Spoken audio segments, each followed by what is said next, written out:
well, we finished yet another Marvel Disney Plus series, and I can definitely confirm I'm a lot more happier with season 1 of Loki than with the Black Widow review. And I also gotta say, I'm sorry if I seem so negative in that video. I try to spread as much positivity as possible.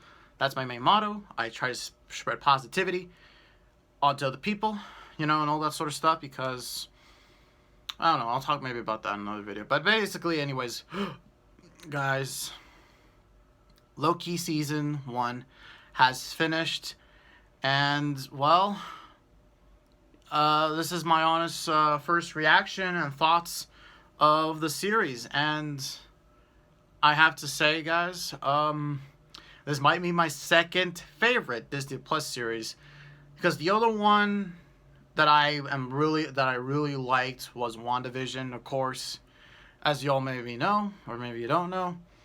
But yeah, Loki season 1, because there's gonna be season 2.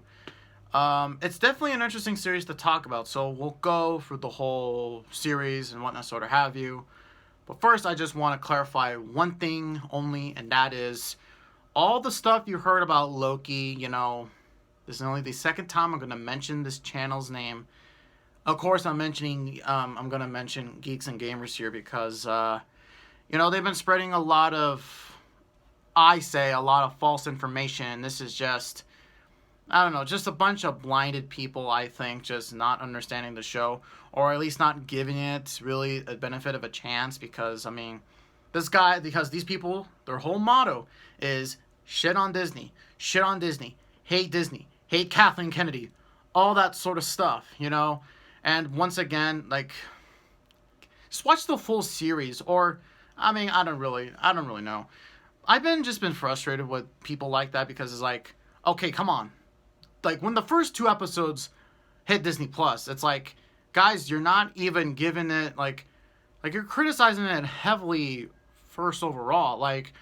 Some of the criticisms I think they've been given is because there's women in the series, or as I like to call, whammon. There's colored, females in this show, and stuff like that. And also people got mad because Loki is gender fluid and also gay as well. And, only true fans would know. And if you know Norse mythology, if I have any people from, from Norway and all that sort of stuff, you would know Loki is gay in Norse mythology, sorry.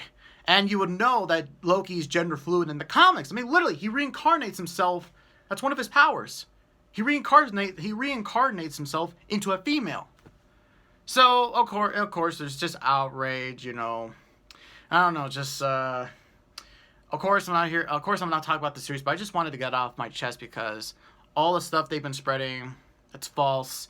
And this series in general is really good. It's, honestly, in my opinion, it's really, really, really good, and whatnot, sort of have you. And let's get into the stuff I did like about the show. So, the one thing I liked about the show entirely is, of course, the actors, of course, all the actors, of course, do their jobs really, really, really well. Of course, Tom Hiddleston is back as Loki. Of course, Tom Hiddleston has been in the MCU for almost 10 years now. He's going strong. He's going to probably be there for another decade. I don't know if Marvel is going to get enough of Tom Hiddleston. And of course, our favorite race car, Lightning McQueen, is also in the show. Not really, but Owen Wilson is. He plays Mobius, and he's probably my favorite character throughout the whole entire series. Definitely, I think he was my favorite character. But one of the things I really love about the show was the interaction between Loki and Lady Loki, or a.k.a. Sylvie, played by Sophia DiMartino.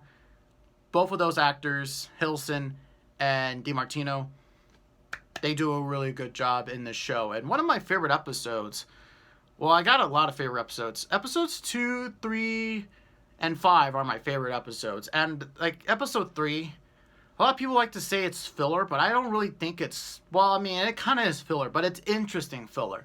This is how you do a filler episode, Peyton Reed. Pay attention. Because if you're going to come back and do Mando Season 3 or the Book of Boba Fett, this is how you do filler. Because I really love the character interactions between Loki and Sylvie. You know, they're two really just different Lokis and whatnot, sort of have you. You know, and all that sort of stuff. And of course, episode 5, you know, well, in episode 4, they find out, well, I didn't really give the premise of the show, but if you know the show, you would know it takes place after that scene at Avengers Endgame where Tony and Scott fail to get the Tesseract. Loki escapes with it. You know, he's then arrested by the TVA. He's then is ordered to help out the TVA hunt down Sylvie, or aka Lady Loki, and this is where we're here now. They become friends, and they're trying to take down the TVA. And of course, in episode 4, they find out that the timekeepers are fake, and there's someone else behind the curtains. You know, it's a Wizard of Oz thing. You know, all that sort of stuff. Once again, it's a mystery, and yeah, Marvel has really been liking these mysteries so far. I see a pattern. I see a pattern here. But basically, in episode 5, I just love episode 5. Just full of references, and it was just so crazy, man. Like, wow. Like, it was amazing. And Richard E. Grant, classic Loki. Amazing. Dude, he was just great in that show. It's a delight just to see him and whatnot, sort of have you. It was actually one of my favorite actors in The Rise of Skywalker as well. So, yeah. And episode 6... the final episode, which just came out yesterday or yesterday night, or maybe today, wherever you're watching this. It was kind of a crap finale. Well, not really crap. Because really, this isn't the series finale. This is just the season finale, or this is just like there's gonna be a season 2. There's gonna be a lot more story going on, and in episode 6, we were introduced to Kang the Conqueror, played by Jonathan Majors. And, wow, crazy stuff right there. And Jonathan Majors does a great job as Kang the Conqueror, or I don't know what they call him, but I'm like, that's Kang. That's Kang. Right there. It has to be Kang. We find out, and, you know, this episode, you know, it really isn't like, you know, the two superheroes trying to fight the bad guy. No, it's just them talking or debating with one another. And there is fighting, of course, between Loki and Sylvie. And, you know, Sylvie does send Loki back to the TVA. And basically now there's all these branches, all these timelines that are just... and I dropped my water right here. Shit. And there's, you know, all these branches of timelines just expanding and whatnot, sort of have you. Which is definitely setting up Spider-Man No Way Home and the Multiverse of Madness right here, guys. And watching this now... I'm really have to say I'm a little bit more convinced that Tobey Maguire and Andrew Garfield will appear in No Way Home. I'm still iffy because we still haven't seen any trailer for Spider-Man No Way Home. I mean, we got some merchandise already released, so we're not far off. And yeah, you're probably wondering, why haven't I really talked about the whole Spider-Man stuff, you know? And I have said before on this channel that I think I'm a big Spider-Man fan. But I just haven't because... it's just rumors, you know? There's no confirmation. Kevin Feige, John Watts, no one came out and said that, yeah, I'm in the movie and all this sort of stuff. But I have to say I'm a little bit more convinced, but I will be convinced when I see the movie on December 17th, 2021.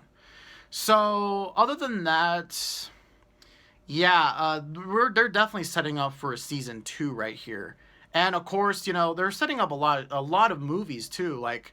hell, we got Ant-Man and the Wasp. You know, it's confirmed that they're different Kang variants. So we're going to encounter another Kang, which is going to be the Kang we all know, of course, in Ant-Man and the Wasp, or Ant-Man 3.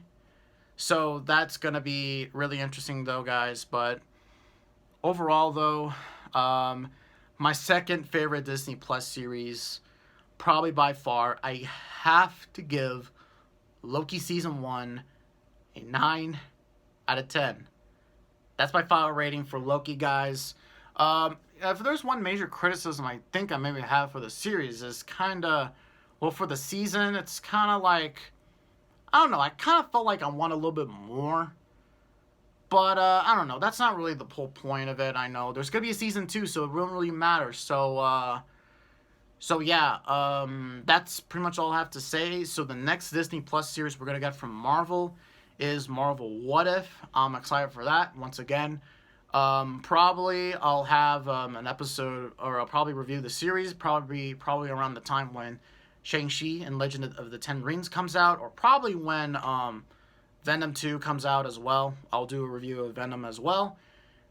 And yeah, thank you guys for watching. Enjoy Wednesday. Enjoy the rest of the week. Now I have the Bad Batch series to watch, which I'll talk about the Bad Batch on Friday. So with that being said, guys, I hope you all enjoyed the video. Thank you all for watching, and we'll see you next time on these videos.